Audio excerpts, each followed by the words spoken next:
जय हिंद, वंदे मातरम। भारत के 74वें गणतंत्र दिवस पर ई गैरसैंण चैनल को देखने वाले ई गैरसैंण के शुभचिंतक और मित्रों को हार्दिक बधाई एवं शुभकामनाएं। मित्रों, 74वें गणतंत्र दिवस की जो परेड थी, अतिथियों का जिस प्रकार से सम्मान किया गया, दुनिया भर में क्या संदेश दे रहा है, इस पर मैं विस्तार से आपको बताने का प्रयास करूंगा और प्रयास करूंगा कि जियोपॉलिटिक्स में भारत की किस प्रकार से विदेश नीति एकदम सकारात्मक और सही माने में खरी उतर रही है। विषय वस्तु पर अधिक जानकारी देने से पूर्व मैं आपसे अनुरोध करूंगा कि आप हमारे चैनल ई गैरसैंण को लाइक करें, सब्सक्राइब करें, कमेंट्स करें और शेयर करें। भारत के 74वें गणतंत्र दिवस की जो परेड थी, उसमें मुख्य अतिथि मिस्र या इजिप्ट के राष्ट्रपति अब्देल फतेह अल सीसी साहब आए थे और उनके साथ 144 जवान इजिप्ट के परेड करने में शामिल थे। भारतीय सेना के जो मार्च पास्ट के साथ उन्होंने भी परेड में भाग लिया।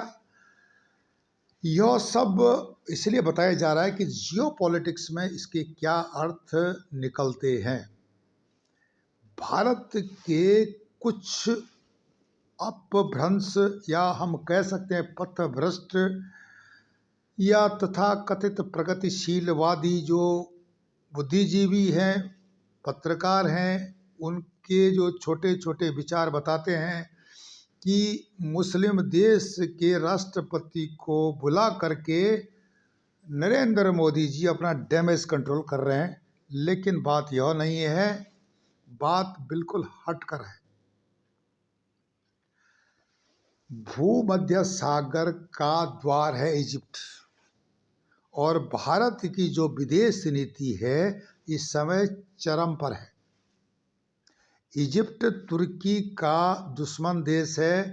तुर्की से इसका 36 का आंकड़ा है। 2013 में तुर्की ने इजिप्ट के आंतरिक मामलों में हस्तक्षेप किया था और इसके बदले में तुरंत लगभग 48 घंटे के अंदर इजिप्ट ने तुर्की के राजदूत को अपने देश से वापस तुर्की भेज दिया था। इतनी इनकी आपस में गहमागहमी है। तुर्की अर्दगन जो कि खलीफा बनने के सपने देख रहा है, यहाँ पर उसका पड़ोसी जो साइप्रस है उसके साथ भी इसका 36 का आंकड़ा है और साइप्रस और तुर्की आपस में मित्र हैं इसी बात पर। जबकि इजिप्ट एक मुस्लिम देश है और साइप्रस में जो है ईसाई समुदाय अधिक रहता है, लेकिन तुर्की हमेशा पाकिस्तान के पक्ष में कश्मीर का राग अलापते हुए आप देख सकते हैं। भारत की जो कूटनीति है वह इस समय चरम पर है, विदेश नीति चरम पर है। यहाँ का जो एक व्यवस्था प्रबंधन अपने अलग तरीके से दुनिया में चल रहा है। जियोपॉलिटिक्स में भारत का डंका बज रहा है। देखने वाली बात है कि अब्देल फतेह अल सीसी जो कि इजिप्ट के राष्ट्रपति हैं, जब वो परेड से विदा होकर जा रहे थे तो भारत को एक महान देश की संज्ञा देकर गए, जो कि सटीक बैठता है और सच भी है कि भारत महान है और महान ही रहेगा। अब इजिप्ट का 20 अरब से 34 अरब का जो विदेशी मुद्रा भंडार बढ़ा है वह उसके लिए काफ़ी नहीं है, क्योंकि जिस प्रकार पाकिस्तान वित्त परेशानियां या आप कह सकते हैं कि महंगाई से गुजर रहा है, उसी प्रकार इजिप्ट भी महंगाई से गुजर रहा है। फ़र्क इतना कि पाकिस्तान का 24.5% पाकिस्तान में महंगाई है तो इजिप्ट में 24% महंगाई है, ज़्यादा फर्क नहीं है।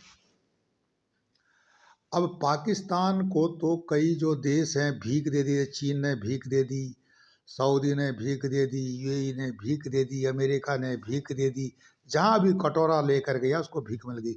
इजिप्ट को किसी ने चारा नहीं डाला और यहाँ तक कि मुस्लिम देशों ने भी उसको मदद नहीं की। इस स्थिति में वह भी जो है ब्लैक लिस्ट में जाने के या ग्रे लिस्ट में जाने के, डिफ़ॉल्ट होने के रास्ते पर है। भारत ने इजिप्ट का हाथ पकड़ा।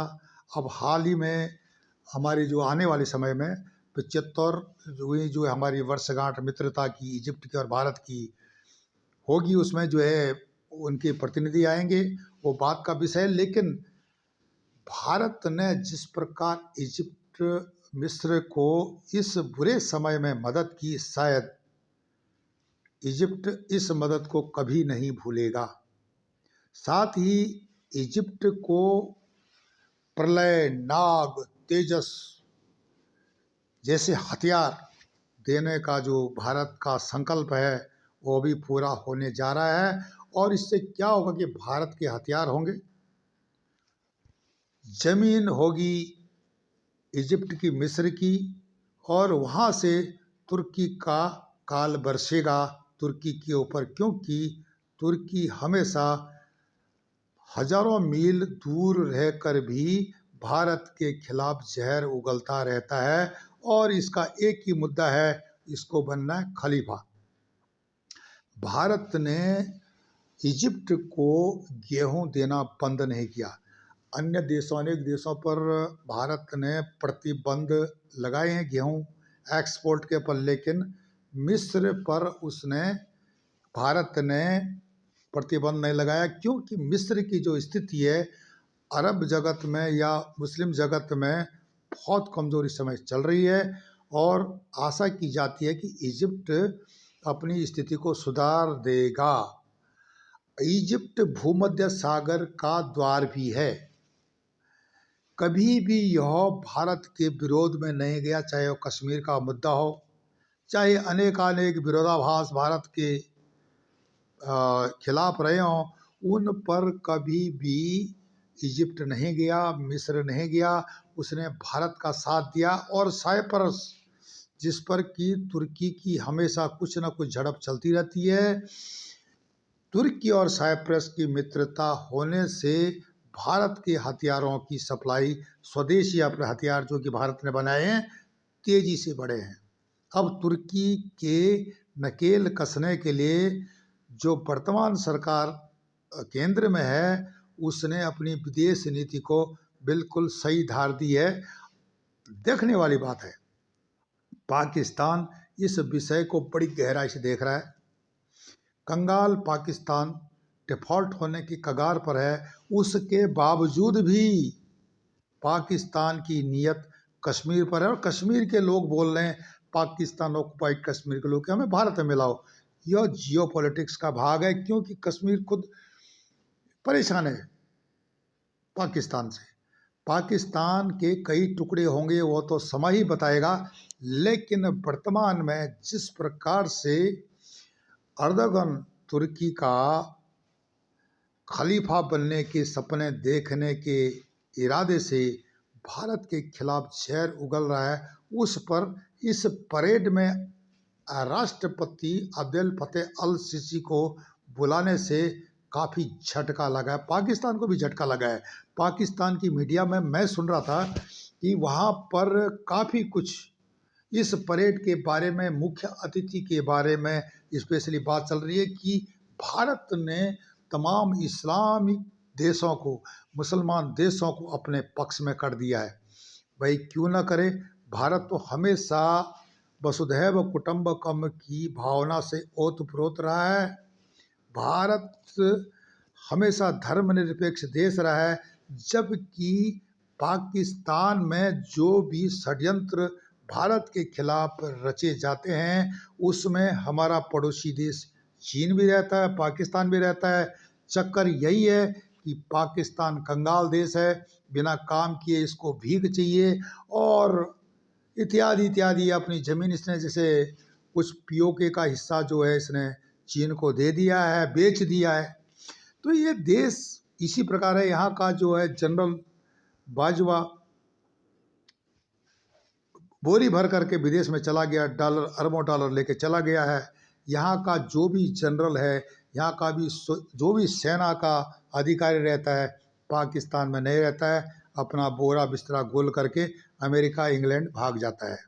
इस प्रकार पाकिस्तान एक भारत से टूटकर बना हुआ देश एशिया पर और भारत उपमहाद्वीप पर एक कलंक का जैसा काम कर रहा है। और इसका इस्तेमाल अमेरिका जैसे दो देश कर रहे हैं, क्योंकि अमेरिका हमेशा अपना फ़ायदा देखता है, मौका देखकर मंत्र पड़ता है। व्यापारी देश है, जैसे कि यूक्रेन के कंधे पर अमेरिका फायर कर रहा है, यूक्रेन को लड़ने के लिए लगा दिया है और आराम से अमेरिका के हथियार बिक रहे हैं। इसी तरह से जिस तरह से यूक्रेन को अमेरिका इस्तेमाल कर रहा है, उसी तरह से पाकिस्तान को भी अमेरिका इस्तेमाल करेगा। और यदि पाकिस्तान टूटता है तो अमेरिका को कई और टुकड़े मिल जाएंगे ऐसे, जहां पर कि वो अपने कैंप, अपना अस्तित्व बना सकता है। पाकिस्तान का टूटना फिलहाल भारत के पक्ष में नहीं रहेगा। पाकिस्तान में जो भी जिहादी तत्व हैं, इकट्ठा करके इनको जो है नेस्त नबूद किया जाए तो वो बेहतर है। लेकिन वहाँ पर एक सिंधी लोग हैं जो बेकसूर रहे, जिन पर अत्याचार होते रहे, बलूच लोग हैं उन पर अत्याचार होते रहे। अब पीओके वालों की समझ में आ रहा है कि हमारे पर भी पाकिस्तान इसी तरह से अत्याचार करेगा। पाकिस्तान में जो पाकिस्तान का प्रांत पंजाब है, वो खुश है, क्योंकि सारी सेना का लेखा जोखा कार्यभार उन्हीं के हाथों में रहता है। ये पाकिस्तान के अंदर की बात है जो कि अब दिवालिया होने जा रहा है। 2013 में तुर्की ने जिस प्रकार मिस्र के अंदर हस्तक्षेप किया था, उसका जो फल जो है तुर्की को मिल गया है। और तुर्की की समझ में आ गया है कि भारत के बारे में बोल करके भारत के खिलाफ जो अंतर्राष्ट्रीय साजिश करके या जियो पॉलिटिक्स में भारत के साथ तुर्की जिस प्रकार खेल खेलता है, वह तुर्की की अच्छाई के लिए नहीं है। और तुर्की का अर्दोगन अभी भी कट्टरता से पीछे नहीं हटा है, बल्कि तुर्की की वजह से, तुर्की के अर्दोगन की वजह से बाकी इस्लामिक जगत को भी बदनामी का सामना करना पड़ रहा है। आतंक को फैलाने में तुर्की हो, पाकिस्तान हो, चीन हो, इनका बहुत बड़ा योगदान इतिहास में रहा है।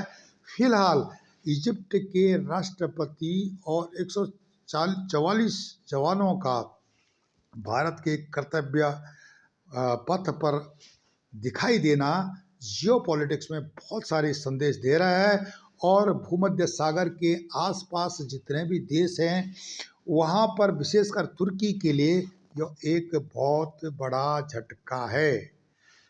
इस प्रकार भारत की जो विदेश नीति है वो चरम पर है। और दुनिया भर के जो देश हैं वो इस चीज़ को देख रहे हैं कि भारत ने यह उन्नति विदेश नीति में किस प्रकार की, शायद उनको पता नहीं है कि भारत में जो वर्तमान सत्तासीन शासक हैं वे गुणवत्ता युक्त हैं, उनके दिमाग में लालच नहीं है, भ्रष्टाचार नहीं है। और भारत इसी तरह से अगर चलता रहा तो 2035 से पहले एक विकसित देश की पंक्ति में आ जाएगा। आप हमारे चैनल ई ज्ञान को लाइक करें, सब्सक्राइब करें, कमेंट्स करें, शेयर करें। साथ साथ इस वीडियो को भारत ही नहीं विदेश के लोगों तक भी अधिक से अधिक भेजें, ताकि भारत की वर्तमान जो व्यवस्था है उसके बारे में अधिक से अधिक लोगों को जानकारी मिले। आप हमारे चैनल पर बने रहें। तब तक के नमस्कार, धन्यवाद।